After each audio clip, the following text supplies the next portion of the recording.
The Leafs mount a comeback in Tampa Bay, but is there now a goalie controversy brewing in Toronto? All that more coming up on today's edition of the Locked On Leafs podcast, part of the Locked On Podcast Network. It's your team every day. You're Locked On Maple Leafs, your daily podcast on the Toronto Maple Leafs, part of the Locked On Podcast Network. Your team every day.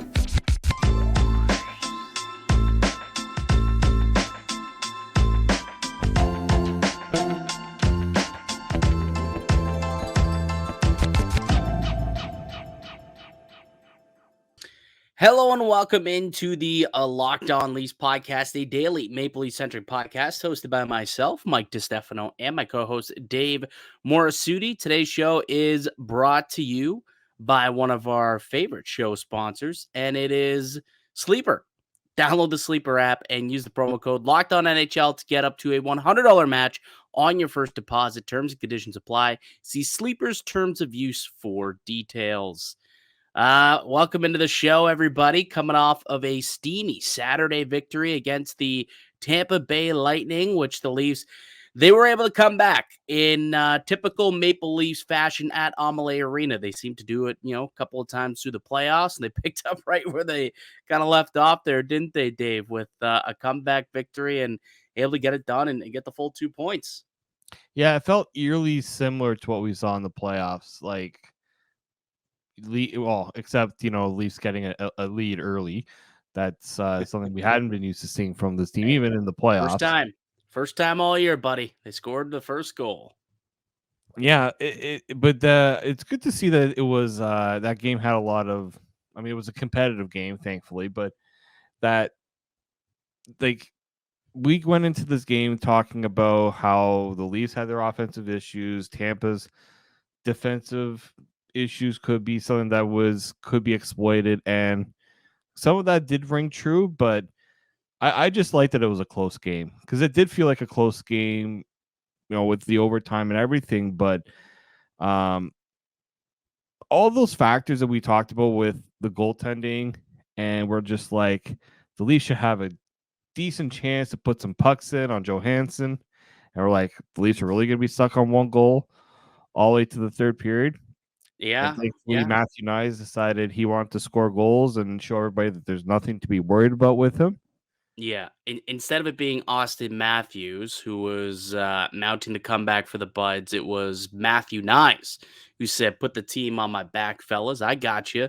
And ends up tying the game. And then eventually Tavares was credited with the overtime winner. But I mean, you got to take your cap and give it a little tip for Joe Woll, because I mean that game could have been, who knows where that game could have been if Joe Woll didn't stand on his head after coming in cold. What, just like a few minutes into the hockey game, or like 10 minutes into the game, and Samsonov gives up 3 goals on just 4 shots, and Sheldon Keefe was already like, no, we can't let this game get away from us. It's 3-1, it's still in reach. Put Woll in the net, and he didn't allow a single goal the entire night. He was fantastic. Yeah, and you don't look at the shot numbers for both teams. There was a little deceiving because the chances the Tampa Bay Lightning had on Joe Woll were grade A scoring chances, quite a few of them. None better than the one few seconds left in the game, and Joe Woll has to be a brick wall in the net. Otherwise, that game is not going to overtime, right? Like, he saved their bacon big time in that game. After the game, I know that Matthew Knies got the belt, but let's be real, Joseph Woll should have been given the belt. Like, he's the one that got them the 2 points. So according to Natural Stat Trick, Joseph Woll with 3.52 goals saved above expected, 13 high danger shots in the game, and obviously turned all of them aside. So yeah, he was excellent in the game the other night, and pretty much one of the sole reasons why they were able to keep in it enough until eventually the offense came. And look, those are 2 things that have been kind of question marks so far early in the season. We talked about some concerning trends last week. One of them was, okay, can we get a save here? Like, so far, the goaltending hasn't been great. and namely, I guess, Samsonov. And it looked like that trend was popping back up again until Woll took over. And then the other one was, hey, can we get some depth scoring, like outside of Austin and Willie? Can we get someone else to score a goal here? And Matthew Knies came ready to play. And in the third period, two beautiful goals. Just gets them up high and scores on Jonas Johansson. Just a couple of nice plays too by Max Domi to even set up Matthew Knies. So looks like those two maybe gained a little bit of chemistry going into coming out of that game. Yeah, I think the line was Camp, Domi, and Nyes, which Mhm. I know they've been trying to find that third line to really not only be defensively reliable, but chip in some offense. And yeah, Domi's playmaking skills were right on point there. Maybe a little chemistry, but I think the important one was they were asking Matthew Knies after the game kind of what was the key on those goals. He's like, get the puck up, right? Yeah. Both goals, seeing eye shots to the top corner, right? Put it where the Especially goal that hit. second one. Like the second one, he had to get like a second whiff on it, and he was able to get it up, right? He got all of it. He made sure he got enough of that puck to get some lift on it and put it up over the glove of Johansson. And that's just high IQ, just having the wherewithal with that little time and space to be able to do something like that. It's just high hockey IQ. Yeah, when like obviously in real time, it's tough to really gauge how difficult that play was because he's down on the knee, and that it could have been one of those plays where like you whiff on it and it's a missed opportunity. Give him credit for sticking with it because, we've seen countless times those type of plays don't normally end up in the net because the guy whiffs on it because he's trying to be too perfect with the shot or just whiff on it. So good on him for not whiffing on it. So why don't we get to our 3 stars actually a little early, and then we can get into a serious discussion about whether or not there is a goalie controversy, because I do think that is a bit more of a sizable topic for us here today. I took online to go see what the people were saying after the game, and they think there's not a controversy. They think that it's flat out Joseph Woll's net from here on out. But I think there might be a little bit more to that discussion. So we'll have that in a minute or so. But really quickly, let's go through our 3 stars. And let's do it in reverse order because we've actually already talked about a couple of the dudes who I think deserve it. So we might as well start up at the tippy top. Like who to you was the number 1 star? Did you think that it was Matthew Knies or did you think that it was Joseph Woll? I thought it was Joseph Woll. You come in, you pretty much like he pitched a shutout, right? To win that game for the Leafs. So I thought he was really good, really steady, made it tough. Even if he didn't make the save, like there were a couple where the Lightning either missed the net or like off the side of the net. He gave them tough angles to Forced him out there like that Brandon Hagel save. Forced him out there to make him try and take it around the goalie because he stayed with him. If he would have got beat cleanly, Hagel could have brought that in a bit sooner, not have to right. So that's those. There's a reason why guys like that don't hit the net and they go off the side. Exactly. Some of it is because the goalie pushed you out there. Exactly right, and there was a lot of that. He was calm. He didn't, he didn't look shaky. He didn't panic, right, and just didn't do the things that Samsonov was doing, right. Had good vision on a lot of the shots that came in. Didn't give up the second opportunity. So, yeah, I mean, I think he's totally deserving of the number 1 star. Yeah, I think so as well. I gave him number 1 star. Like I said, the guy had over 3.5 goals saved above expectation, which means this could have been a 6-2 hockey game, 6-3 hockey game if he would have played like an average goaltender coming out in and at least already surrendering 3. So there's no 2 points. There's no victory for the Maple Leafs if Joseph Woll didn't come and play exceptional, which he did. So absolutely, to me, he was the best player and the number 1 star of the game, which leaves Matthew Knies still pretty good, runner up, second star of the game, but he factored in on all 3 of the points in regulation though, like got an assist on the first Nylander goal and then got 2 more goals in the third period to tie it to bring it to overtime. Like this was a statement game for Matthew Knies, and he'd been pointless so far this season heading into the game. So this was kind of his coming out party. First ever National League, goal in the regular seasons. Was the first one that actually counts for whatever reason. They'll count playoff goals. And then he scored another. So Matthew Knies, I thought, was fantastic. He was, going into corners, fighting for pucks. He was hard on pucks. His puck protection was real solid. And then just the two shots that he took, the wrister on the first one and then just staying with it and lifting on the second one right in front of the goaltender. Those were two terrific goals for the Maple Leafs and for Matthew Knies. So he's easily the second star for tonight. Yeah, he's yeah, I think for our thing, yes. I think this could be a good jumping off point, right? You get a little bit of confidence now. You keep these lines the way that they were, like they were completely jumbled. Nylander up on the top line and kind of had like a hero line with Nylander, Tavares, or Nylander, Matthews, and Marner. Tavares with Bertuzzi and Yarncroc, and then like I said, Camp with Domi and Knies. Like there was a lot that happened there in that game to eventually land on these lines that I thought looked pretty good. I will be curious to see what we see happen in Washington on Tuesday. Yeah, I think maybe the one I think should stay is that Camp, Knies, and Domi line. And then maybe you can get Yarncroc, keep him the top six with Tavares and Nylander. And then if the top line is what the top line that Keefe wants, to keep that the same. Otherwise, maybe we finally get our switch of the top line getting a little bit of a shakeup. Yeah, and it's not the one that you thought. Nope. They're going to keep there. No, it's which is funny because I had somebody message me on Twitter saying, "Hey, you want to take back your Tavares and Nylander? How much you hate them playing together?" Nylander with a couple of goals in that game.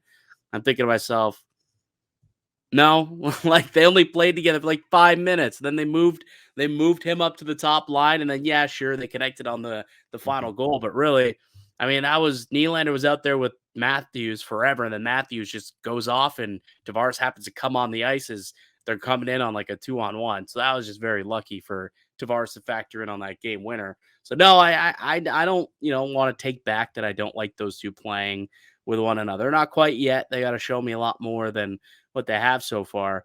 But I actually did have Sheldon Keefe as my third star. I thought that it was a perfect time for him to pull the goalie, made the right call, noticed, okay, Sammy just does not have it tonight. Got to give this team a chance to win. It's a big game, against a division rival. So got to give yourself a chance. And by pulling him, putting in Joseph Woll, he did that. And then, was not afraid to shake up the lines multiple times until he found combinations that worked.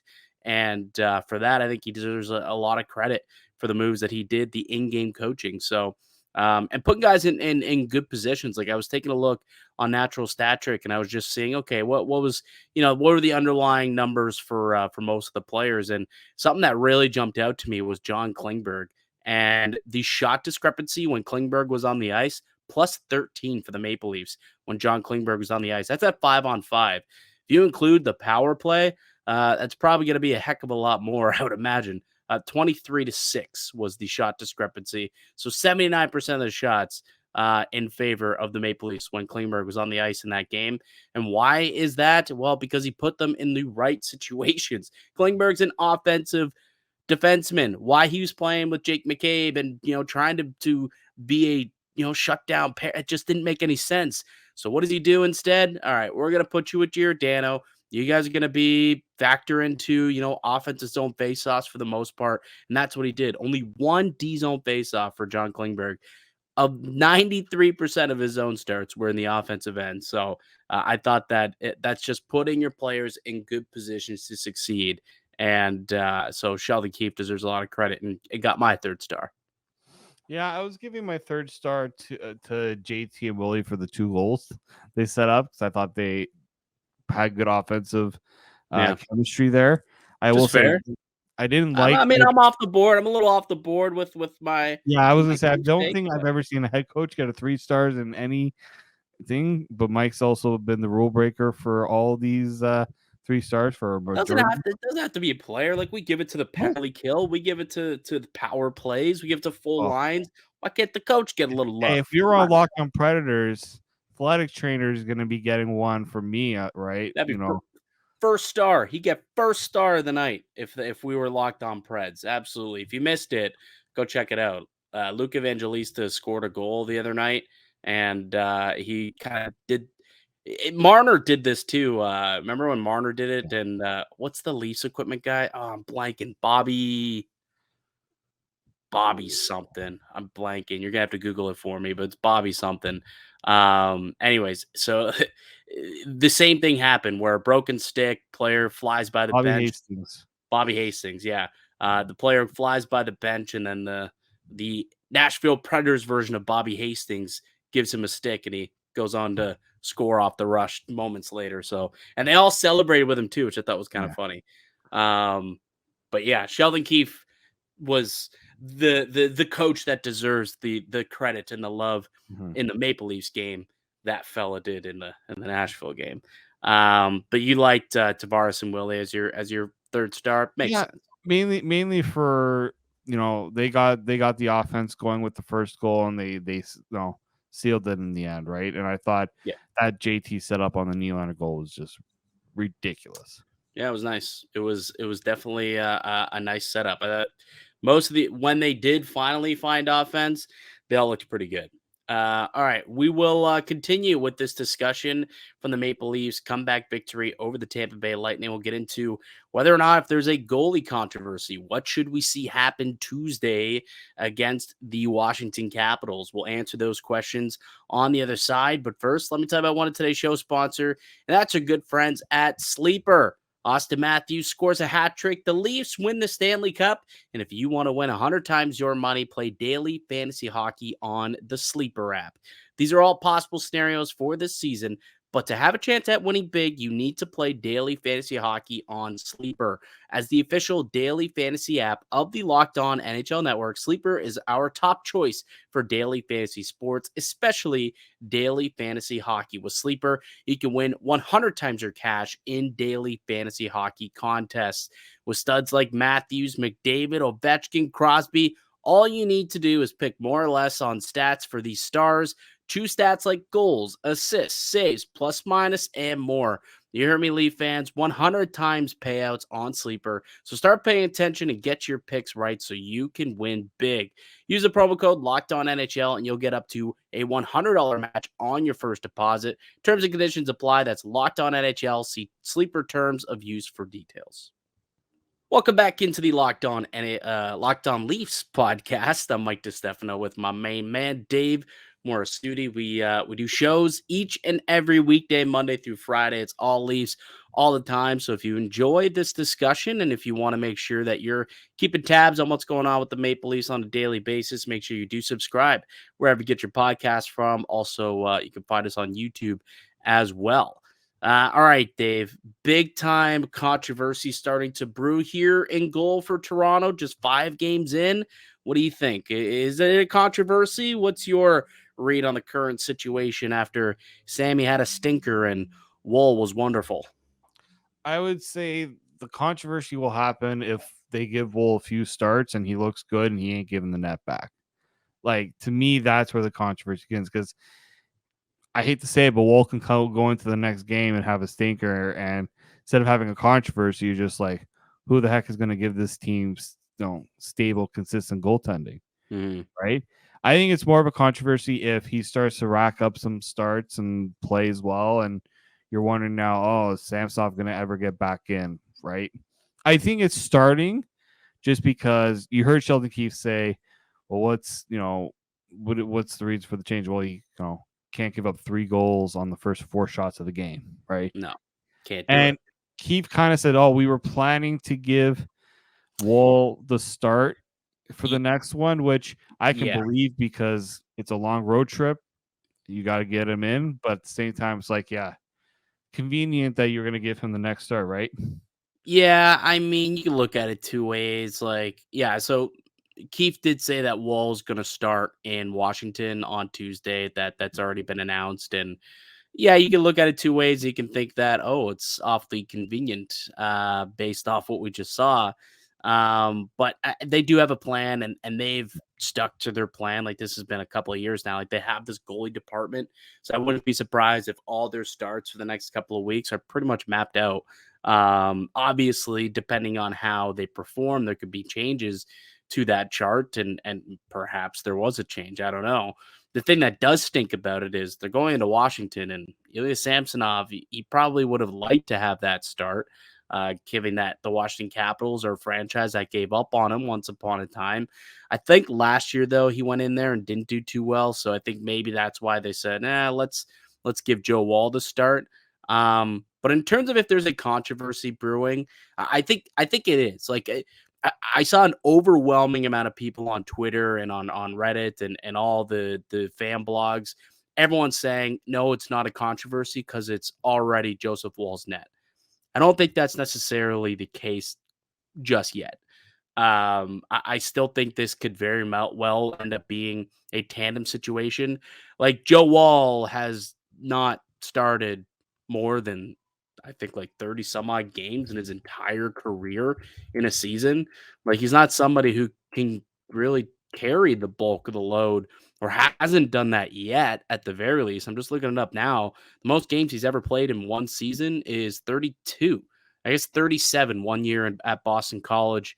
He had 37 games in Boston College. That's the most games he's ever played before. Yeah. So whether or not you're looking at this guy and thinking, okay, he's got to be our bulk of the load starter, 50-game guy, he hasn't proven that he can be that yet. I don't know if they're expecting that of him. So I would expect that Samsonov will still kind of be the 1A. But right now, you got to roll with the hot hand. He's got to get better. Like, this is 3 straight outings now where he has not looked good, and certainly that is going to raise eyebrows around the Leafs dressing room, or in the coach's office at least. And he's going to have to get better. He's going to have to show in practice that he's tracking pucks better. He's a little less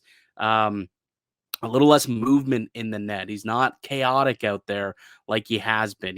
You know what I mean? So I don't think that it's completely Woll's net just yet, but certainly I think that he's pushing, and that's what Sheldon Keefe said. He said he's pushing. He's pushing for some starts, and I think that's where we're at right now. But in terms of where this tandem is at, I would say that Samsonov is still more likely to end up playing the bulk share of the games the rest of the way, should they both remain healthy, obviously. I do think that it's not completely set. I don't think, like, right now, if you're Sheldon Keefe, trust is a big factor, right? He's gonna have to feel like he's got Joseph Woll's trust to go in and, as you say, and be a long-term starter. And I don't know if it's there yet, right? Because he hasn't done it yet. But at the same point, if you're the Leafs players, right, you're struggling a little bit offensively, and you think you're doing the right things defensively, and your goalie gives up a goal that he should have or probably should have. It does affect the demeanor a little bit, right, in the room. Yeah. So I do think, Did you hear what Max Domi said after the game? I actually missed that. About Max Domi came out afterwards, and I'm gonna probably butcher the exact quote, but he pretty much compared Joseph Woll and his demeanor and like how he looks. He's so like very technical in the net, to Carey Price, who he played with when he was in Montreal. He's like, yeah, he's just so calm back there, and he was very impressed with Joe Woll and how he played the other night, and literally kind of brought up Carey Price as a comparable for the kind of style that he plays with. And I mean, hey, who am I to tell Max that he's high off his horse or high off his rocker, whatever that term is? Not saying that Joe Woll is going to be Carey Price by any means, but clearly the players like playing in front of him, and they feel comfortable with Woll in net. Yeah, I mean, Joe Woll, he's very different. Like, you hear like any conversation with him, and like he's like, well, I'm not a person that goes on social media. I have no social media whatsoever. Hmm. And I'm like, well, that's interesting. Like, he just seems to be someone who has a very regimented sort of approach to things. You know, he doesn't feel like he gets thrown off very easily, right? Yeah. Yeah. Very, So very focused on what he's doing. yeah, so I do think that if that's the exact quote from Domi, I didn't get a chance to listen to Domi. I just listened to what Keefe had to say after the game. But that is quite an interesting quote because when you were with a guy like Carey Price for so long, you kind of pick up on those things of what goalies like that do. So interesting quote from Domi there. Yeah. Let me find it so I can. He really kind of reminds me of Carey Price in his demeanor. He's very calm and relaxed both on and off the ice, a big body, and moves technically sound. I'm not a goalie coach by any means, but he's been outstanding. That's what that's what he said of Joseph Woll. That was the exact quote there. So yeah, I mean, the players clearly like to play him for. And look, let me be clear. It's not that I don't think Wall can't become the 1A or become the starter. I just think as of right now, if you put like a gun to the head of the coach and said, who do you think will end up with more starts at the end of the season? He'll probably say, well, right now we're planning for Sammy. Like still, right now we're planning for Sammy to be that guy. That could change in 2-3 weeks. That could completely flip where Joe Wall does, like you say, go on a tear, get a bunch of good starts, and Samsonov continues to play poorly, and all of a sudden now you're looking, you're like, oh, that might be our guy. Similar to how like Stuart Skinner and Jack Campbell worked out last year, right? It was the young rookie goalie who ended up becoming their starter at the end of the year. Like they split games, but at the end of the day, it was Stu Skinner who was kind of the more reliable guy, and it could be the same thing here. I'm not saying that it will be or won't be, but I think it's a little too early to say it's completely Joe Wall's net already. We're a few games into the year. Let's wait a little bit. Let's wait at least to the end of the month before we sit here and say, Samsonov's done. Last year was a one-hit wonder. It's a little too early for me to declare him the clear-cut starter in goal. All right, Dave. We'll take one more quick break and we get back. Let's get into some news and notes from around the NHL. It was a fun weekend of hockey. Lots of stuff that happened and went on. Let's inform our listeners on what's going on and what they may have missed within the NHL. But before we get into any of that, we'll tell you all about one of today's show sponsors. It's our good friends over at eBay Motors. Passion, drive, and patience. What brings home the winning trophy is also what keeps your ride or die alive. eBay Motors has everything you need to maintain your vehicle and level it up to peak performance, from superchargers, roof racks, exhaust kits, LED headlights, and more. Whether you're into speed, power, or style, eBay Motors has got you covered. With over 122 million parts for your number one ride or die, you'll always find exactly what you're looking for. And with eBay Guaranteed Fit, your part is guaranteed to fit your ride every time or your money back. Because with eBay Motors, you're burning rubber, not cash. With all the parts you need at the prices you want, it's easy to turn your car into the MVP and bring home that win. Keep your ride or die alive at ebaymotors.com. Eligible items only, exclusions apply. eBay Guaranteed Fit only available to U.S. customers. Welcome back into the Locked On Leafs podcast. Mike DiStefano and Dave Morassutti with you. Dave, what was your favorite, like outside of Toronto, what was your favorite storyline from the weekend? Well, it wasn't one that I thought was going to be coming about, but seeing that I saw that Connor McDavid had left the game against the Jets, and then I think it was the head coach said, Jay Woodcroft's like, yeah, it's just a muscle thing, not really too sure. Others just like, yeah, he's gonna be out for 1 to 2 weeks. That was your favorite? That was your favorite, that us losing Connor McDavid for 2 weeks? That's your favorite storyline? We're not losing. The Oilers are losing them. So hockey fans don't get to watch McDavid, McJesus operate for 2 weeks. Now you're happy about that? They don't play Toronto. Well, funny thing is, I have McDavid in one of my fantasy leagues, so I shouldn't like that too much. Exactly. But what I want to see is this is an Oilers team that's 1-3-1 to start the year. This is like the worst time to lose McDavid. Let's see how they respond to that early adversity of losing McDavid. You know, I've been I will say a mini hater of Leon Draisaitl. I think sometimes when you have a guy like that playing with McDavid, he gets bumped up a little bit, right, in terms of how people view him. Let's see if he now. I want to see how Leon Draisaitl. Like this is now Leon Draisaitl's got to keep this team afloat with McDavid out. You don't think he can do it? I think he can. We've Where seen where it where before. where do you have Leon Draisaitl ranked in amongst all NHL players? Where's he ranked for you? I have him in the top 5. Where though? I think of like both in like the 4 range. Who's 2 and 3? I had Austin Matthews and I had Cale Makar as my 2 and 3. Okay. I mean, we're splitting hairs. We're talking about the league's best, but there's a good argument that Leon and Connor could be 1 and 2, Yeah. if not 1 and 3. But for you to say that he gets bumped up a little bit, it seems like a little that guy's amazing. But anyways, you're right though. This is a chance for not just him, but I think the rest of the team Yeah. to collectively come together and win some games, right? Like this might be a good opportunity for the team to realize, okay, Connor's not here. We got to do this by committee. Like no one's going to replace McDavid. We got to do this by committee. So you got to get the other 11 guys or other 17 guys out there play a little bit better. Everyone's got to play a little bit better in order to make up, that loss of McDavid. And hopefully they can get that done. It would be unfortunate though, because they got the Heritage Classic next weekend. That's what sucks to not have him.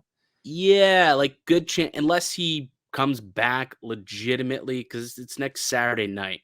So unless he comes back within a week to exactly, which is pretty unlikely, it's gonna suck that he's not gonna be there for that marquee event. It's in Edmonton too, an outdoor game like that. That was gonna be such a good billing, right? Like the Battle of Ontario.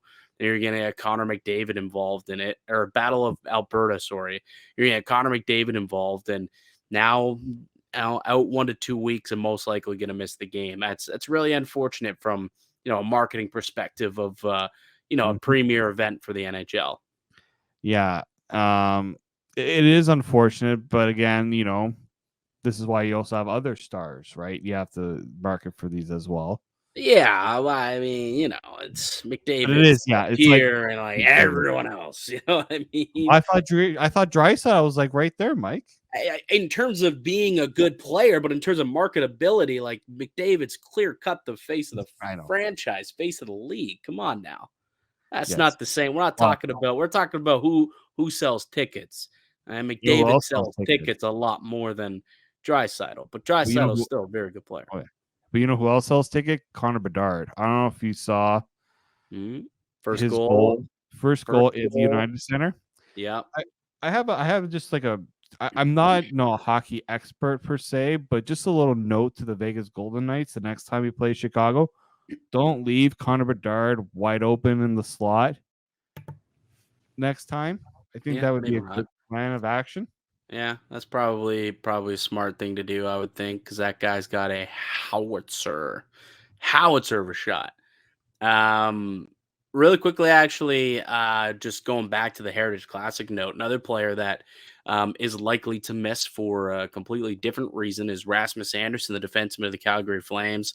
Slapped with a 4-game suspension with a hit on Patrick Laine. I didn't like that hit. Nope. 4 games, I thought maybe 3. So 4 games, a little interesting. And that 4th game is important because it does take him out of this Heritage Classic. There was a memo that Andersson is appealing to Commissioner Gary Bettman to try and get it down to 3 games. What do you think? Do you think that he'll be successful in that, or is this, and should this be a 4-gamer? I had to write about the appeal for Sportsnet, and I looked, and like the last time there was an appeal that went the player's way was back in 2021. I don't know if you remember this, but good old Jason Spezza. Oh, he got 6 games on Pionk. 6 games for what happened with Neil Pionk, and he got reduced to 4. But 6 games, is that not with an independent arbitrator? Nope. That's anything more than 6 Okay. and goes to the arbitrator because so this was an interesting because Bettman ruled on this one, on the Spezza one too. And the issue here for Andersson is, when's the hearing going to happen? Because the Spezza one happened, I think, almost after. It was like 2 weeks after the actual suspension was laid down. Like, the appeal process takes a while. So I don't know Yeah, how I quick this mean, is going to be. I would think there would be like an expedited process. It's like, hey, Gary, there's a reason why we're appealing this. It's so that this guy can play in your marquee outdoor heritage event. Try and put the best players out there. Want to reduce it to 3 games? Maybe you do. He's a good player, man. He is a good player for the Flames. He's one of the more underrated guys, underrated defensemen that's out there. Like, he's a top four guy. Man's a power play. He's a good player, and that's going to be a big miss for them. I mean, they got dusted 6-2 by Detroit today. Shout out, by the way, about dude. Alex DeBrinket's been unbelievable. He's got 8 goals, like 12 points so far for Detroit. That was a hell of a trade, bringing him into the fold. But yeah, like Noah Anderson though, to try and slow him down. Like, I'm not saying that he's their only guy who could do that, but I don't know. I'm on the fence of whether or not this gets reduced to 3 or if it stays at I don't 4. know. Yeah, it's tough because end of the game, blatant high hit. It's leaving the feet. Like, it's so unnecessary leaving the feet. And yeah, at the end of the game, yeah, probably 4 games sounds right. Cause you do want to send a message, and that would be a strong message where it's like, no, but this is not what we want in the NHL. No. And we can't budge on it. Can't do it. Mhm. So No. I'm leaning towards being it staying a 4 gamer. Yeah, I don't see the I don't see Batman reducing this. It All also right, what else? goes against the NHL player Yeah. safety as well in there. What else caught your eye around the league this weekend? Well, it was brought up again on the weekend, but it's been a thing for like a week, talking about decentralizing the draft. Yeah. Explain for the people who haven't heard about this yet, because I don't think we've talked about it yet on the No, we haven't show. talked about it yet. No. So explain what is going on and then explain the update. So the thing is the NHL draft is actually really unique, other than the other sports, because in the NHL, as you know, all the teams, executives, scouts, front office, you got a bunch of media, are all in one location for the draft. That's like a centralized location. So the NHL is now looking to copy kind of like the NFL model of the draft, or the NBA as well, in a way, where teams stay at their home base. I mean, I don't think teams are going to have the Dallas Cowboys yacht like Jerry Jones was doing it's during COVID, but essentially teams will be at their war rooms doing they're now that's the proposal being brought up. Right. They Right. still have to vote on it, and like you have to have a unanimous vote on this. I don't know if it's unanimous, but they have to vote on whether they want it. But essentially, they want to have the draft focus, I guess, more on the players, the prospects, and those things, rather than having the teams all travel, do the draft, and then you got free agency really close to it. So you got to now scramble to get everybody back for the free agency period and development camp. It's a lot in terms of planning the travel for everybody to one location. You got to move them again. I think this is also the league's fault for not scheduling those things properly. Like, I don't know why you have the free agency period so close to the draft. Thank you. That's my thing. It's like, Yeah. why don't you just schedule the draft earlier? Like, last year, the draft was what, on like the 27th or something like that, 27th or 28th of June. The cup was awarded on like June 14th. Why are you waiting 2 weeks after the cup is awarded to do your draft? Like, okay, I guess if you're thinking maybe it's unfair to the teams that are in the Stanley Cup run, no, the people who are running the drafts, the head scouts, have been working on this in the background all year, for years, for 2 years, 3 years. Like, they've been watching these players for a long time. They don't just in 2 weeks get, their first glimpse of guys who they're hoping to take in the first, 100 picks. It's nonsense to suggest that. So, for me, if it's a scheduling issue where, you're sitting there thinking to yourself, "Oh, well, we gotta go. The draft is on the 27th, and then it only gives us 3 days to get back and get, sorted out with free agency. It's way too quick a turnaround." Well, then move the draft up a week. There's no reason not to have the draft moved up a week. Like, everyone wants to get everything like done sooner, not later anyways. Like, I don't none of this makes sense to me. The easy solution is just moving the draft up as opposed to decentralizing it, because I'll tell you what, for me too, I think the biggest reason as to why the NBA and more so the NFL draft works decentralized is because you can market a draft around its prospects. Unfortunately, outside of like a handful of prospects who are going to go in the top 5, that's Mhm. just not going to be the case for the NHL, No. because most of these guys aren't going to even see their teams, aren't going to play for a very long time. Like, that's just how it works in the NHL. There's a much longer development process. Where in the NBA and the NFL specifically, those guys are day one starters, day one contributors, and people have been watching them play in college, and they're big time fans of those players before they even put on the jersey. People know who they are. No one knew who Easton Cowan was when he was drafted by the Maple Leafs in the first round. Everyone flooded to Twitter to read from guys like Scott Wheeler and guys like Tony Ferrari and Locked On Prospects podcast to go find out who these players were.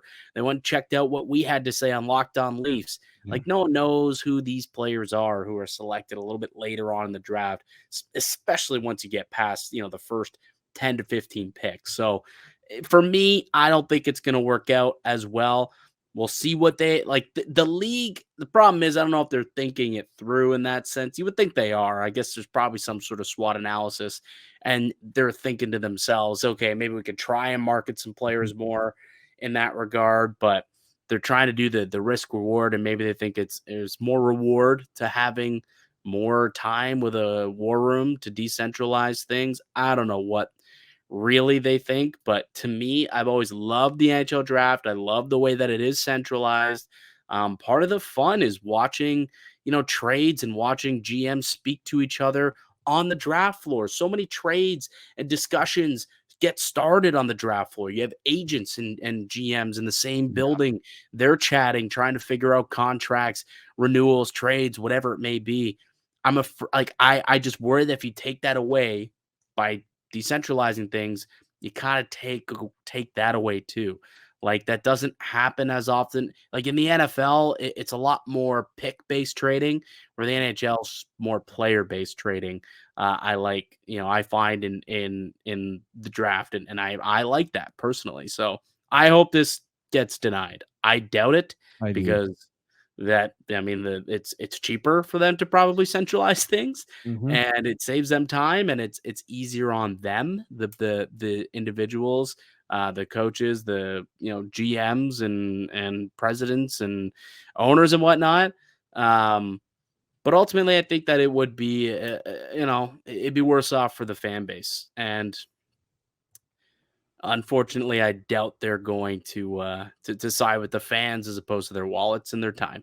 I just don't. Well, here's the thing too, though. You're gonna have to then put cameras in each war room like you do in the NFL, Yeah. right? Like you if the NH if the these executives are like, well, now we can get these broadcasters away from looking at us when we're at our draft tables and like that. NHL is not going to go for No. that because they No, gotta no, no, no, market no. this as a TV product. The draft is a TV product, right? As much as it is about drafting and bringing your players in, it's also an event because of bringing people to one location, bringing fans to the arenas, and also this huge spectacle is supposed to be on TV that first night. So they got to really think about that too when they're making a decision like this. Yeah, we'll see. Again, on Tuesday, they put it to vote, and Could be as early as this season, apparently. More likely, maybe next year. But I was gonna say, do they announce where the draft's gonna be next year? next year or this year? Because Nashville did the draft this past year.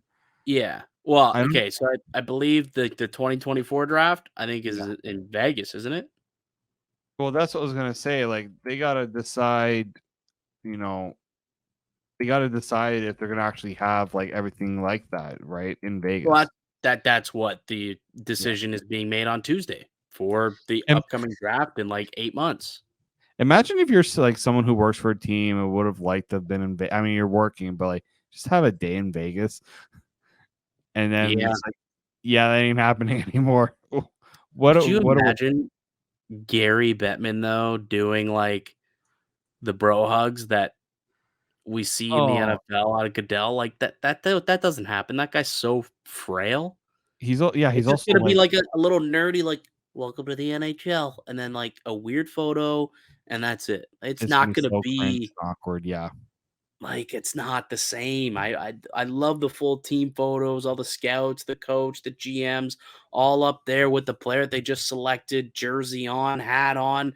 They're all smiling. Like those are great. The cat's son over the years, seeing him progress as a redheaded child into a grown man. That's a lot of fun. You know what I mean? You're gonna take that away from us? Come on now. Come on now. Yeah. Anyways, we'll see where that goes. Again, the vote on Tuesday. We'll update you guys there. Finally, I guess the last little note that we should probably throw out there, and we're gonna throw some stick taps to Travis Dermott. Actually, rock some pride tape. The first player since the ban was announced by the NHL. It's not clear yet, from what I'm hearing, what the outcome will be if they'll actually follow through with some sort of ramifications for breaking this rule, or I'm hoping that it was an empty threat. I guess we'll find out uh, relatively soon on that. If the NHL if the NHL does any sort of fine or anything, Oh, first off, I think if I'm like players around the league, I would like to see them say, you know what, yeah, we'll chip in for the fine, but that better be going to an organization that deserves that fine, and it's not going yeah, into the NHL's. Well, I usually it goes towards some sort of like it always fund. does. Yeah, it always does go to some sort of Yeah, charitable initiative. but People that know that it does. Doesn't go to Gary's pocket.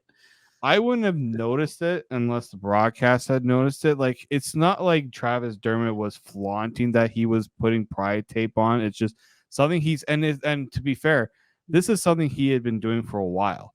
Yeah. Yeah, I And saw photos of Vancouver when he was playing in Vancouver last yeah, year. it's Same personal thing. for him to have this on. Like, it's for a personal reason that he puts it on. It means something to him. So if the NHL were to say, "Yeah, we don't want you doing this anymore," I don't know who it's hurting.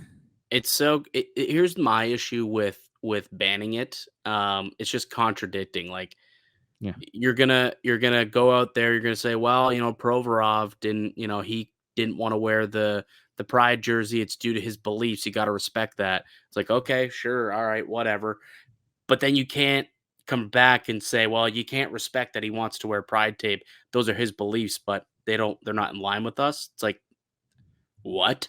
That would be a terrible look for the NHL. I mean, if beliefs are beliefs, I mean, whether you believe in it or not, like that, it would yeah. be such a bad look for the NHL if they actually came down with some sort of hammer with a fine. Like, and good on Travis Dermott for being the first to come out and actually do it, and hopefully, again, nothing comes of it, and then we can just move on. And players, if they want to wear the tape, they can put the tape on their sticks. If they don't have to. This is the thing. It doesn't hurt anyone. I don't understand it.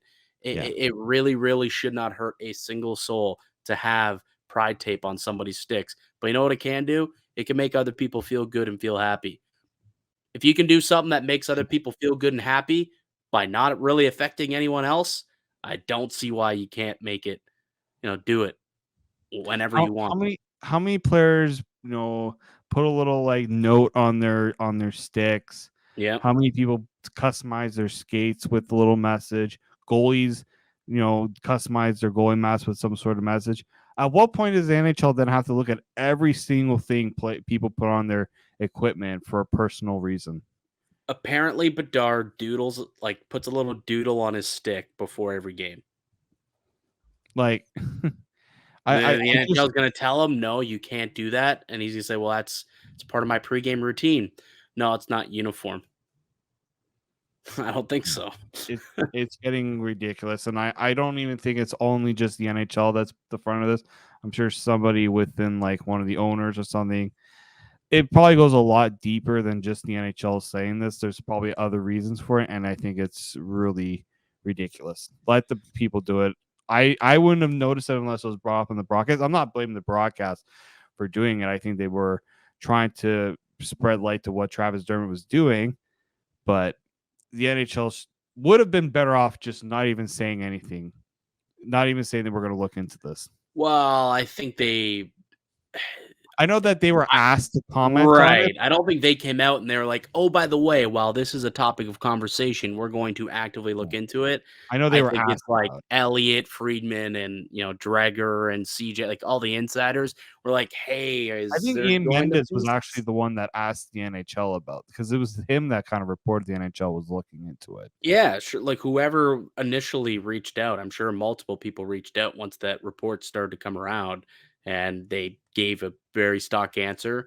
We know, and we're going to look into it. And they probably will hope that nothing comes of it, and they're just going to hope it goes away, and there'll be no fine. And then you know once there's no fine, I mean, a precedence is set. Okay, you can rock pride tape, and we'll probably see more players doing it more often, which, again, shouldn't really be a problem.